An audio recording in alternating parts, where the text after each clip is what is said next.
Today we're going to talk about an exciting new firmware released for the 5X and 7X series NVRs from the Alibi security product line. This firmware comes with a lot of new features, and the first thing we're going to cover today is the brand new setup wizard that helps you walk through the basic functionality of the machine without having to get through all of the entire menu configuration. The first thing we do is take you to the password setup screen. This screen is very important because we do not include default passwords with our recorders or IP cameras any longer. That is a cybersecurity feature to ensure that there's not a floating admin password that anyone can kind of creep into and gain illegal access to your device. Once you set up the password, we'll let you know if your password is strong or weak.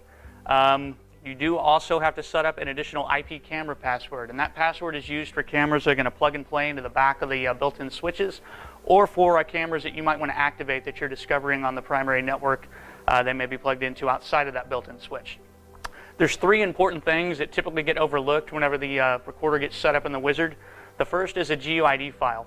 So the GUID file is a secure password reset file. So once you've set your credential up, we recommend you put a USB key into the recorder, export this file, and put it in a secure location. That way, if for some reason you do forget your admin password, whoever owns that USB file can come in and they can reset that admin password without having to contact our tech support to go through a more prolonged process. The second is an unlock pattern. If you are looking for a quicker way to get access into the recorder, you can set up an unlock pattern very similar to what you do on an Android-style phone. That can be set up and turned off at will. It can be modified after the fact if you forget it. And lastly, we have security questions. So there's a preset list of questions. Whoever the admin of the system is can set up those answers. That way, if they do forget the password, they don't have the GUID file on hand, they can actually just answer the questions, and it will allow them to reset that password right then and there. Both of these features can actually be done on the local interface or from the web browser interface. So if you are off-site and you forget the password, as long as you have one of these two set up, you don't have to contact our support to get that admin password up and roll.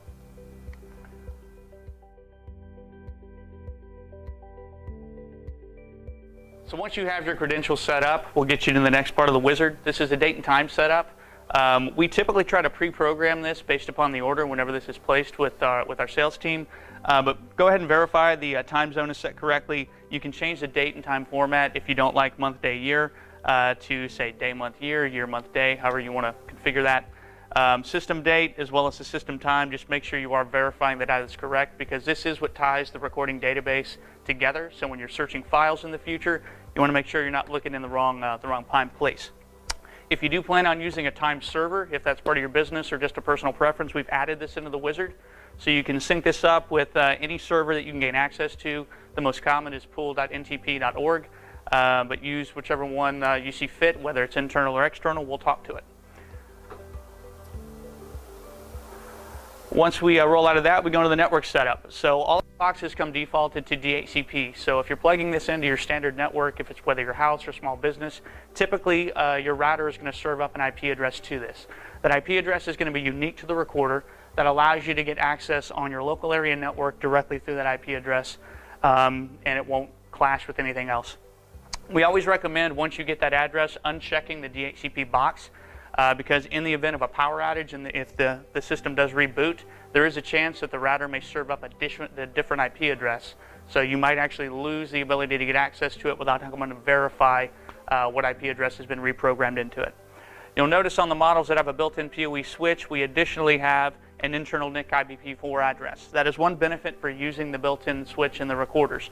This is a completely separated network. It does not cross over to the other LAN at all, so when you plug cameras in, they get a unique address range, and they can't be discovered by any other devices on that LAN. So it does save you a lot of bandwidth and a lot of confusion on kind of conflicting addressing as you go.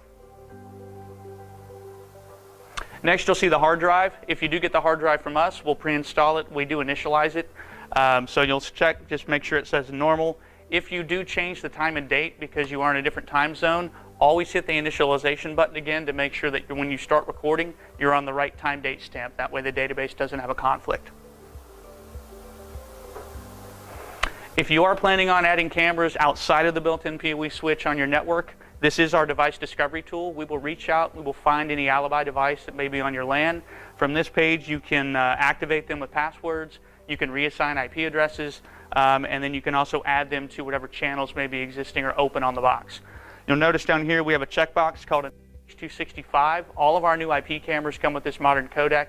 It drastically reduces the amount of bandwidth, the amount of storage that you may need for each camera. We will default this on as long as the camera supports it. We will send the command and make sure that's the codec that we bring in automatically. Next is a system called Platform Access. The Platform Access is our peer-to-peer remote access system. So this system can be enabled, and a couple of advantages by turning this on. Number one, it eliminates the need for port forwarding.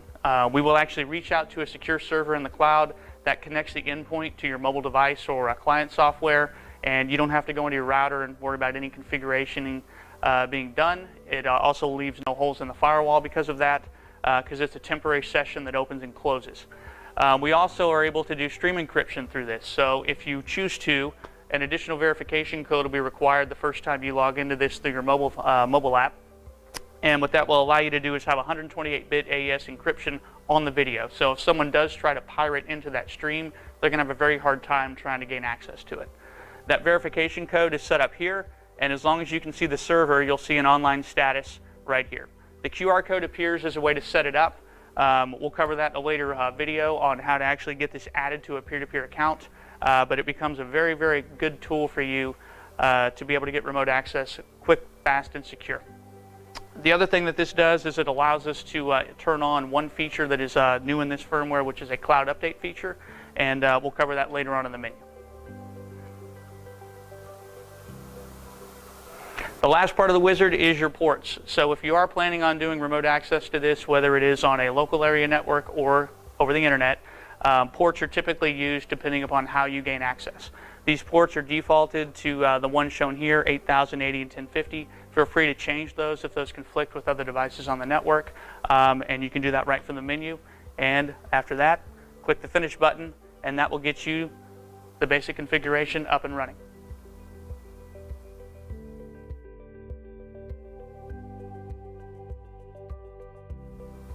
The live view interface hasn't changed a whole lot in terms of the initial appearance from the previous versions of firmware, so you don't really have to relearn anything if you're adept at using the Alibi firmware already. The one thing you'll notice though is that we have modernized the toolbars, so the icons are a little more appealing on the eye. They are more, I should say, better represent what the icon may do. So on any live view camera, you can double click to bring that camera full screen. The toolbar remains on the bottom. Right click to get back out, and then you can right click to get to the main live view interface. One thing that we have done is we've made this a little more user friendly for setting up customary views. So if I wanted to, I could take camera 1 and I can drag that over to a different location. It's very much like the ACMS or the web browser capabilities that we have. The unique thing from this view from the previous firmware is this actually stores in the onboard system memory. So if this system does reboot and I've created a custom grid, as it boots back up, this visual doesn't actually revert back to having camera 1 back in the camera 1 location. Be cautionary when you do this. The reason for that is these camera locations are purely for the live viewing screen. So when you do enter the playback menu, camera 1 is still going to be camera 1. So if you're used to seeing it at a different location, just remember that you may not be looking at the same camera in the tree when you get to the playback menu. From this live view, you can do a lot of things. We can take snapshots. We can do an instant replay. PTZ controls are available. Digital zoom, audio on or off to listen to it. You can actually change the strategy, so if you are more concerned with seeing video in real time, we'll actually possibly lower the quality a little bit on the live stream so that you can see the video more fluently. Or you can look at it in a balance for quality versus fluidity of movement, as well as record video on the fly. So you can stop and start recording at will. There's a global setting down on the bottom for that as well, and what that is an emergency record button. So if for some reason you are watching this and you've got the recorder set up, say, on an event basis, but you see a crime taking place, you can override your event to make sure all cameras are recording right then and there, so you're not losing any evidence by someone potentially not triggering one of those event triggers that you have set up. Up on the top left, you'll also see an alarm and exception menu. This is new.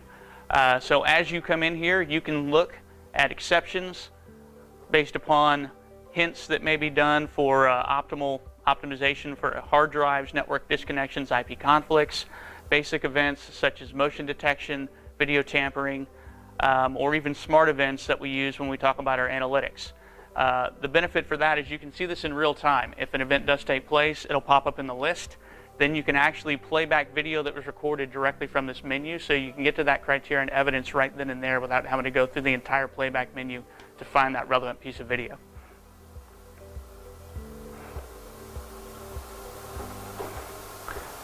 The other option here is to double click on cameras. So if I wanted to choose a camera location, you can clearly highlight that field, double click that, and that'll actually move the camera over. But again, it's just as easy as dragging and dropping and even dragging the camera name wherever you want it to go.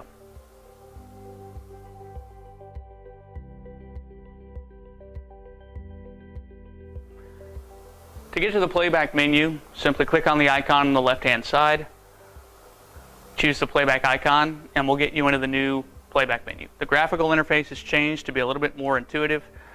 Camera menus are on the left-hand side, treed out.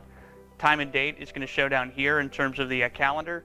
Anything with a blue or red indicator in the top right corner is going to indicate you have hard drive footage stored, so you know what days you actually can go back to try to find the evidence.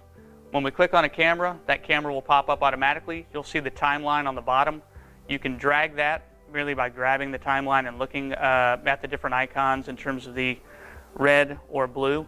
The red or the blue are going to indicate what type of video was recorded. Blue is going to be continuous, red is going to be event. If you are looking for specific events that may have taken place in the field of view, every recorder now also comes standard with our Smart Search.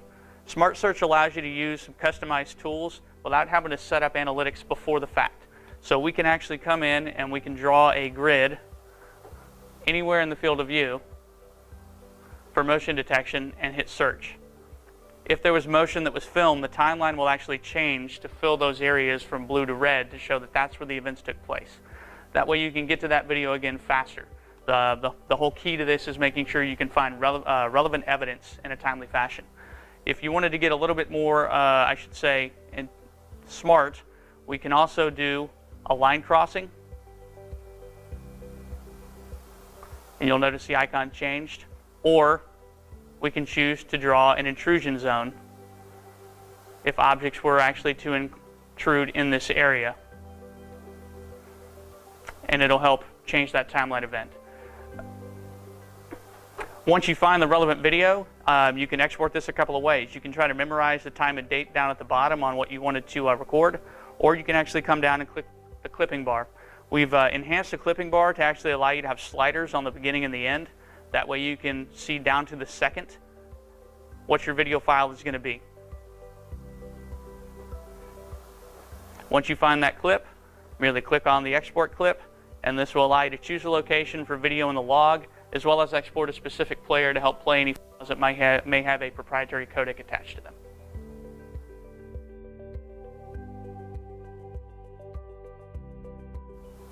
So outside of the standard playback menu, we have a feature called File Management. File Management allows you to fine-tune your criteria to find your video. Typically what this is going to be used for is if you're using some sort of an event-based recording trigger, whether it's motion detection, line crossing, intrusion zone, face detection, things of that nature, we can come in and we can filter out video that doesn't meet that criteria that was set up as a recording trigger itself. So when you enter the menu, you'll see a timeline that you can search on. You can choose to search on all cameras or even just a single camera. As you search, you can look at the event type, and the event type is quite long. So any type of event that we can pre-program as a recording trigger will be in this list. Once I click on that list, I can hit the search button on the bottom right, and this will now bring up an icon-based list showing me all of the relevant video files that meet that criteria for the time period that I'm searching. Hit the play button here, and I can watch that video right here. And if I choose that this is relevant to me, close this out, keep it highlighted, and I can click the export button and get that video clip right then and there. If you're looking at multiple clips strung together, as you play the video, you'll notice that there's a checkbox on the left that says continuous play. If I click this, this will actually continue to play to the next event so that you can watch them in unison in case they happen right after one another. If you see that more than one event was relevant to you, click on multiple camera links at the same time, hit the export button, and we'll export every file at the same time. They will be independent files to maintain the integrity of the evidence, but at least you don't have to do it one at a time. makes it a lot faster.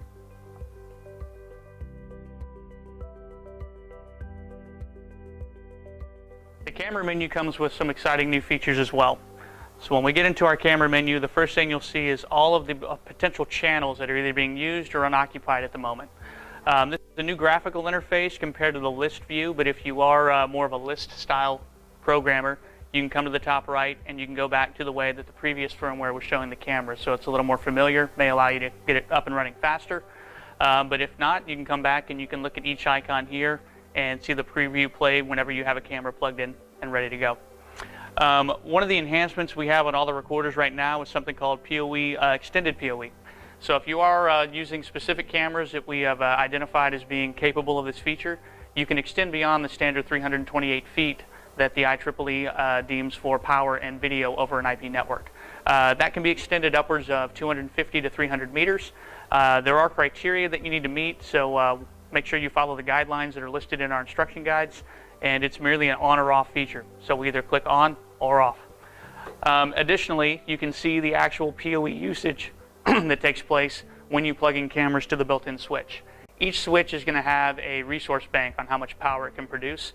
So this is a good way for you to make sure you're not exceeding the limits of the box if you're using too many high-power cameras. And examples of those would be pan-tilt zoom cameras or cameras that have heaters and fans. They typically draw a higher wattage allowance, so you can't put as many on the back of the switch in unison.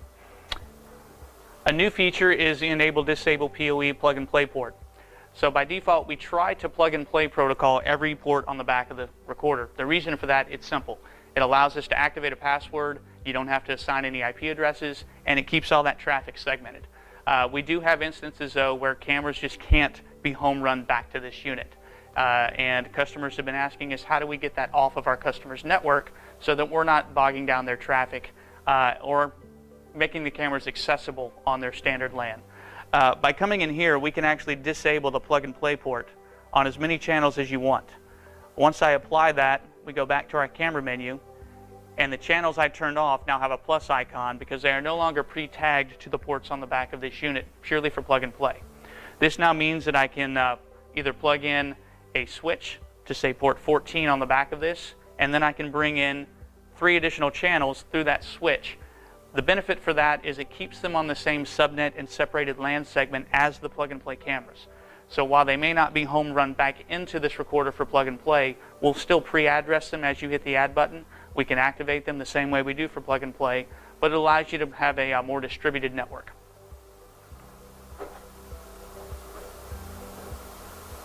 Again, you can do this for channels 1 through 16. The only caution we give on this is these are 10100 ports, so you need to make sure you're staying within the port limitation in terms of the number of cameras you try to bring in through each port on the back.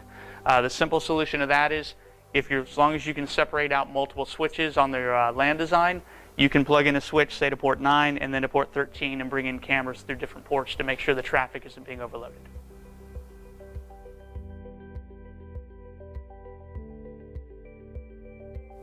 So one thing we have been able to do with this firmware is a much deeper integration to certain camera level features that you used to have to do directly in the camera's web page. In this menu here for the cameras, we have our display menu. This is where you turn on your time and date stamp. We do recommend coming in and turning this on, renaming your camera to really make sure that the evidence is tied to that specific device. The reason we also recommend turning on the time date stamp on screen is this serves as a watermark for the video you export. It is permanently burned into the image. It's not a separate file, so when you export the clip off, you give it over to law enforcement. There's no way for someone to remove that, so it keeps the video from being tampered with and can still be used in a court setting. Other things on this that we've added, though, are these specific camera level settings. So below here, we can now get into the image settings of the device. We can choose the exposure mode to set up shutter speed. So if for some reason the image is too dark or too light, you can fine-tune that here. We can do our day-night settings, turning Smart IR on or off, which is a common thing that we have to do with our support team based upon what the camera is looking at, as well as turning on our backlight settings for backlight compensation, wide dynamic range, highlight compensation. This again can be done right here from the NVR menu. Locally, we've also added this into the web page of the NVR as well. So you can now easily get to these camera level settings without having to go back and forth between the camera itself and the NVR. The other things that we've integrated more tightly are the events.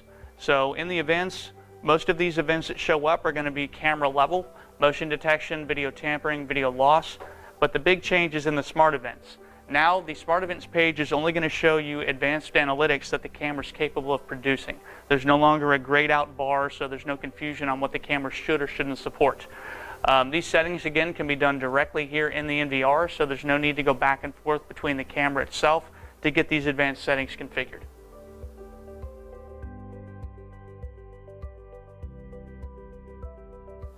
So managing storage can be pretty simple. We go into the storage menu here, and the first thing you're going to see is a recording schedule, a capture schedule, devices, modes, advanced settings for the drive, and then holiday schedules. So anytime you want to do recording, if you want to change between a continuous record or an event-based record, you come in here to the schedule, and you'll notice these are color-coded to indicate what type of recording is set in the menu. This can be actually edited by changing and clicking on which event you want to use, and then you can drag our cursor over and change that on the fly and hit apply. If you want it to be the same across every camera, merely hit the copy to, click the channels that you want to maintain that same recording type on the schedule, hit OK, and we'll do the setting in one button touch without having to go to each single one. Capture schedules are for snapshots, so we do have customers that like to take snapshots, try to stitch those together over time to make, say, a time-lapse video of a construction site, things of that nature. And then your storage device is where we look at the health of the hard drives. This will show how many drives are installed. It'll tell you the status, the property type, if it's local or a NOS drive, and then what group it's in. The group setting is actually something that is pretty important to follow. Every surveillance-grade hard drive that is made has a limitation on how much data it can be written to it at one given time. Typically between the top brands of Western Digital or Seagate, that limit is 64 cameras recording at once at a 1080p max resolution. Obviously now systems are much higher in resolution, approaching 8, 12, sometimes even 20 megapixel capabilities. So when you have a lot of cameras in a system recording at those higher res, you want to make sure we're not putting the hard drive under undue duress to make sure it doesn't fail. Obviously we don't want to lose any video evidence over time. So the group setting here allows you to group cameras to record to specific drives that are tagged as a group inside the recorder. This is a good way to make sure that you're balancing the load between, say, drive 1 and drive 2, so that every camera doesn't start to record at the same time on that hard drive and increase the risk of the data being lost somewhere in the process. We can also do partitioning if you are going to use this in a single hard drive mode, to where you can limit. So if you have one camera that is critical to store that time longer than others, you can partition a particular amount of that hard drive to say this camera gets 1 terabyte, say of a 4 terabyte drive, all the rest can split the 3. That way it can maintain its evidence for a longer period of time compared to the others, just to really fine tune how long you want to keep every single camera's settings for storage. The advanced settings for the 5X and 7X, there is an eSATA port on the back. This can be used as an extended hard drive, so if you're going to max out the limitations internally, you can add an additional drive. This drive can also be used as a cloning option. So if you wanted to create a shelf drive for long-term retention, you can clone a hard drive through that eSATA port to get an exact duplicate copy that can be played back later from the recorder itself or from our local playback software running on your PC. Holidays, just for holiday scheduling. So obviously there are national holidays, there are school holidays. So when you're putting this in a business or in a school, for instance, you can set up specific days that are pre-programmed to record on a different basis. So for instance, if you're recording on motion or continuous recording during school hours, but on holidays you want it to be on motion because you don't expect there to be a lot of people there, you can have that automatically configured on the days that no one's going to be present, so that it goes back to an event-based schedule versus a 24/7 schedule.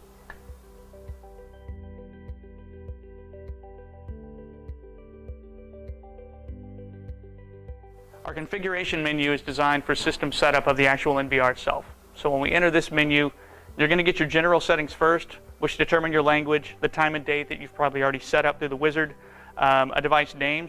To name this something else, obviously we default it to network video recorder, but you can name this a specific device. Especially important if you have multiple devices running in one LAN. That way when you discover them, they can actually be named different in our discovery tool. A logout time, so if someone is inactive, we will automatically log you out so that no one can walk up directly to the machine and start making changes if they don't have a credential. Turn the wizard on or off, enable your password, and then make sure your time and date is set. Another key feature we've added in this firmware is the enabled daylight savings time with an automatic setting. So on this firmware, obviously the US still exercises daylight savings time. This will automatically know that it needs to be in daylight savings time or non-daylight savings time immediately out of the box without you having to program anything. That's really, really helpful for the fact that when that time does change, if it is not turned on or set, you're going to basically have to manually set that time and date, and that can cause database problems when you try to review video in the future. So make sure that box is checked and turned on, but again, it should be on by default. User credentials are managed here. We support a total of 32 users. One of those is taken by the super admin of the box, so 31 additional users can be created. Those users can have different permission schedules down to a per camera basis. So there are some default settings that you can put in here based upon the profile.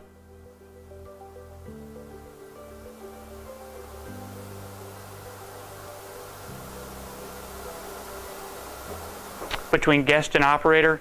Basically, the difference between guest and operator is what boxes come predetermined and checked and what you don't for permissions. You can actually create them all as operators, all as guests, and you can grant them the same permission levels if you want. It just depends on if you want us to make some assumptions based upon the type of user that you're going to be creating. The user MAC address is something that we added in here for additional security. So if they are going to have remote access to this device, you want to make sure that there's a specific computer that they're only going to be able to access it on. You would enter that device's MAC address here, and that means that only that computer with this credential will be allowed to make a remote connection using it. Again, allows it to be a little more secure, but if it is going to be a floating kind of computer access for this credential, please make sure this is blank. It will block access from every other device that doesn't match that MAC address. Once the user is created, we can then come in and we can modify the permissions, and by here we'll have local operations, remote operations, and then camera configurations on what they can or can't do. So you can get very, very fine-tuned on what they can and can't do, from what cameras they can see, if they want PTZ control access, if they need local playback versus remote playback, if they can look at video but not export video. It all depends on what you want to grant that user permission to do. Network settings is kind of a review. We already set these typically through the menu for the wizard menu for your main internal NIC and the LAN address. DDNS is an option that's available. This is for remote access, so unless you have a static IP address from your internet service provider, that address can change on a regular basis. DDNS allows us to use a word-based DNS routing. So if I wanted to name this business1.noip.com, whatever it may be, you can use those services. We default to NoIP, and that's because we do provide a free Alibi DDNS service that is sponsored by NoIP. So if you go to alibiddns.com, you can register for a DDNS account. We'll walk you through the whole process, and then you would enter in the information that we give you from that webpage here to get that up and running. The time date for NTP is located here if you're using that. And then we do offer a different port translation or UPnP port forwarding. So if you are not going to be using peer-to-peer and you do want remote access, we do have to go through ports to make that connection happen. You can do that by programming ports in the router, or if the router supports a UPnP, we can turn on UPnP and we can set an auto or a manual mapping depending upon if you want your internal ports and your external ports to be the same. If UPnP is supported, this should make port rules for you in your router, so you don't have to do any configuration. Our recommendation is always to use different external ports versus internal ports. That way, these ports are not visible to the outside world. It makes it a little harder if someone tries to gain entry into your network. Remember, when you open up ports, you are opening up holes in the firewall of the router. The advanced menu is going to let you set up email notifications. The email notifications can be sent by system events, whether that be a hard drive failure, a remote login failure, illegal login, a power down. This will send you an email on any of those events. It can also be done for camera level events, so motion detection, a line crossing is tripped, an analytic like intrusion detection goes off. This will send you an email alert. You can choose to attach a snapshot if you want to see the event itself, and you can choose the interval on how fast you choose those snapshots. We're limited to 3 addresses that we can put in here. Those addresses can be a distributed address list, So if you have more than 3 users that you want to receive that email, just create an address list, use that email, and hopefully that will forward out to every user that you want to receive that. The live view configuration is just how you want to customize your live views. Again, you can do this from the live view menu itself, but what this will tell you is on the HDMI interface or the VGA interface, what your custom grid or default grid is going to be to when the unit powers on, from 1 camera up to 16 on this particular model, sometimes up to 64 depending upon the recorder that you're using. You can have an event output monitor, so if you are planning on having, say, a camera go full screen whenever an event is tripped, you can determine which monitor is going to support that between your HDMI or VGA output. Enable the audio, and then choose the volume level for the audio. We do carry audio through the HDMI. If you're using VGA, there will be an RCA output on the back that you would need to wire a speaker into to make sure you can hear the sound on a local basis. To expand on that, the view, this is where you can create custom views. So if you wanted to predetermine what your 4x4 grid looks like, you would drag cameras into the appropriate locations and they would already be defaulted versus you having to do it on the live page. You can also create 4 custom views. So if you don't like any of the predetermined grids that we have selected below, you can create your own, mix and match different size boxes, and that can be done just by kind of dragging around where you want it to be seen. Channel 0 is for intense bandwidth scenarios. So if you have a very low upload speed for your location, but you still want to see every camera, you can turn this on and we will take all the camera channels up to 16 at a time, and we will stream that as a single 16 camera grid in a much lower bandwidth than you trying to look at all 16 streams independent. So if you're in that scenario, it's as easy as a checkbox, setting your bitrate limit and determining what frame rate you want to look at. For retail-oriented customers, we do have a point-of-sale interface that allows us to bring in register data and overlay that on the screen. Not only do we overlay it, but we also do build a indexing database. So you can search video on keywords in the future and see the transactional information. This is great for loss prevention services if you're worried about employee theft or if someone's scanning something across the scanner. You can review those transactions with the video tied to specific cameras.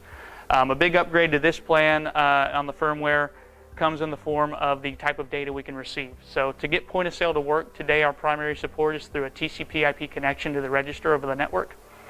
We are looking for a listening port that the register is identified as sending the data over the network to us at, and then we will interpret that data once it is received. To date, we were only limited to plain text data formats, but you can actually come in, go to your menu, custom, and we can turn on an XML format for data as well. A lot of registers do XML, some do XML and plain text, some do plain text only. So just be aware of what data format your register might be using so that you can enable the proper, decoding algorithm so that we don't get jumbled characters whenever the transaction comes through. The system service has a couple of things that we've added in, and these are security protocols. You'll notice here we have our RTSP streaming, our API level streaming, our HTTP streaming, and then an enable IP camera occupation. If for some reason you were to determine that your system or your network may be compromised and a hacker has gotten into it, you can come in here and you can actually turn off all of these options, which will ultimately stop someone from being able to get remote access to this device. So if they're worried about getting into the video streaming itself, turn the RTSP off. That way if someone did gain illegal access to the system, they can't see what's going on inside your business. If they're using a client software or the mobile app and they were able to get in somehow, the API is what is used for those levels of commands, and then browser access is done through the HTTP. The enable IP camera occupation is more of a safety feature for systems when you have multiple recorders in one network. We don't like to share cameras between 2 different recorders because the recorders are looking for commands to go back and forth between that device. So if for some reason I have a camera count that requires me to maybe put 2 recorders at one site, this is going to automatically allow one recorder to know that it has a camera and the other one can't use it. So there's no chance of you accidentally duplicating a camera on 2 different devices. The stream encryption option here is a separate setup. So if you did not turn this on during the peer-to-peer setup in the wizard, you can come and enable this at any time. There's a warning note here just to remind you that this encryption key that you put in here is going to match the key that you're using when you add this, a device to your peer-to-peer account.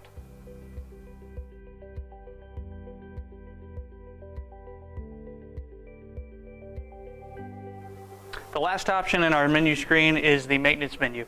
The maintenance menu allows us to see all of the information about the recorder, check some health statuses on certain things, as well as perform log profiling for an audit trailing on what's taking place in the machine, as well as looking at our upgrades for firmware defaulting settings.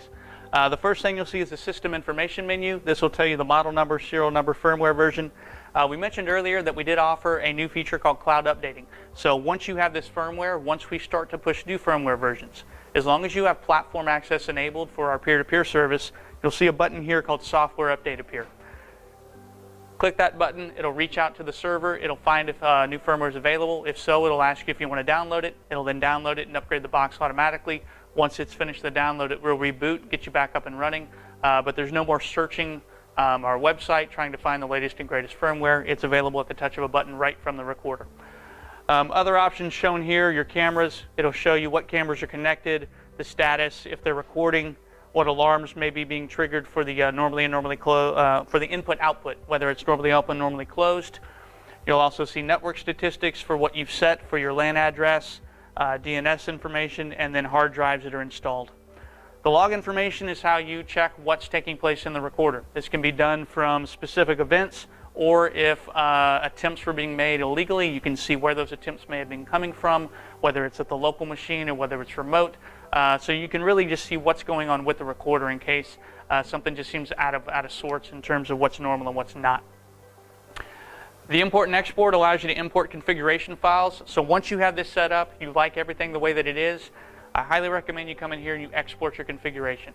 That way, if for some reason this system has to be defaulted for some sort of a bug that's found, or if it gets hung, we can then import your settings. It loads all the system settings, your credentials, back to what you had before the system went into a bad state, so that you can get the system up and running in a much more timely fashion. The upgrading is still available here, so if you are going to upgrade it without hitting the cloud server, we do require you to put a USB key into the machine. That file can be downloaded, stored on that key.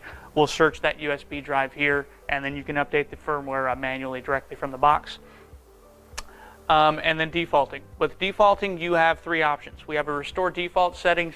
This will maintain all of your credentials for usernames and passwords, but it will reset all of your recording parameters or any other changes you may have made in the menu itself back to a regular state from our defaults. The factory default will take you back to a completely brand new state. So this erases all of your credentials, gets you back to starting from square one. And then we have a restore to inactive. So if you did want to just leave everything done but put it back into an inactive state to reset the admin password, you can absolutely do that versus going into the user management page and changing that credential from that menu as well. The network detection is going to give you all the statistics for how many devices are online, how much bandwidth is being used for the machine itself. Network detection as well, we can actually check destination addresses to make sure that we can see this device remotely to a remote PC. We can also do packet testing to make sure that we're dropping any packets whenever the system's being accessed. It's a great way if you're seeing slowdown or latency in remote video viewing. You can see and make sure that the system's maintaining its speed correctly and that no data is being lost on the transfer over the network. The network stats will actually show you some important information. This will tell you the IP cameras connected and how much bandwidth those cameras are using. It'll tell you how much activity is going to be happening from live viewing or playbacking remote from either the mobile app or a web browser. And then the last two are net idle received or sent. So every NVR has a limitation on how much bandwidth it can have coming into the box or out of the box at one given time. These numbers start off at a certain number, and as you add cameras, your net idle receive will start to go down, and that tells you how much bandwidth you have to work with. So you can determine how many cameras you can actually connect to the machine, as well as what settings you may need to adjust to control the maximum bandwidth that's allowed. The net send idle is remote bandwidth. So if for some reason you notice that users are being blocked from getting live streams, you need to find out how many concurrent users you're having hit the box at one time. Come check this number and see if this number is at 0. If so, that means that you've reached that limitation, and you're going to have to tell people they can't hit the system at the exact same time. Lastly is hard drive operation. We obviously want to make sure the hard drive's healthy. This is where all of our video evidence is stored. You can perform different tests, such as a smart test, to read what's taking place on that level. You can look at bad sector detection. And then hard drive cloning is here as well, as we mentioned in the storage menu. This is where we can create a duplicate copy to an eSATA drive plugged into the back if you wanted to shelf store that for a longer period of time. A new feature in this firmware is the health detection. So if you are using a Seagate Skyhawk drive, they have their own health detection built into the drives. We have actually integrated into the firmware of the drive. So if you come in here, we detect that it is a Seagate drive. We'll tell you if it's healthy. We'll actually show you if there's a temperature curve. When you get in the orange, that is bad. That means the drive's in an excessive heat state. We'll also show you any vibration curves, if there's abnormal vibrations, or if there's a link error, meaning we're having trouble getting the data written to the drive. It's another great tool for you to troubleshoot. So if for some reason certain clips are missing, or if you just notice that the hard drive may show up or may not show up, this is something else we can look at from a support aspect to make sure that the drive's in a healthy state.